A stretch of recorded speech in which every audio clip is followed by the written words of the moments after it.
ঈশ্বরদীর সকল কিন্ডারগার্টেন স্কুলের সর্ববৃহৎ সংগঠন ঈশ্বরদী কিন্ডারগার্টেন অ্যাসোসিয়েশন এর বৃত্তি পরীক্ষা শনিবার 14 ডিসেম্বর দিনব্যাপী উৎসবমুখর পরিবেশে অনুষ্ঠিত হয়েছে।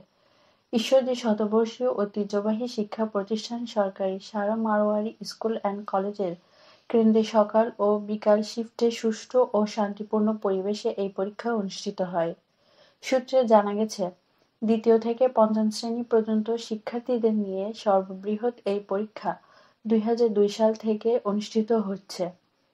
ঈশ্বরদী উপজেলার 44টি শিক্ষা প্রতিষ্ঠানের 778 জন শিক্ষার্থী এই পরীক্ষায় অংশগ্রহণ করবেন।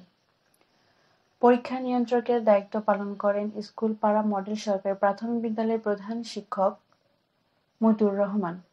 কেন্দ্র সচিবের দায়িত্ব পালন করেন ঈশ্বরদী কিন্ডারগার্টেন অ্যাসোসিয়েশনের সভাপতি লুৎফর রহমান। পরীক্ষাটি সমন্বয় করেন ঈশ্বরদী কিন্ডারগার্টেন অ্যাসোসিয়েশনের সাধারণ সম্পাদক মহিদুল ইসলাম। ঈশ্বরদী কিন্ডারগার্টেন অ্যাসোসিয়েশনের সভাপতি লুৎফর রহমান জানান, পূর্বের ধারাবাহিকতায় এই বছরও বৃত্তি পরীক্ষা অনুষ্ঠিত হয়েছে। সরকারিভাবে প্রাথমিক শিক্ষায় মেধাবী শিক্ষার্থীদের মূল্যায়নের ব্যবস্থাপনা না থাকায় এবার এই বৃত্তি পরীক্ষাটি বেশ গুরুত্ব বহন করছে। এজন্য সকলের মধ্যে উৎসাহ উদ্দীপনা বিরাজ করছে।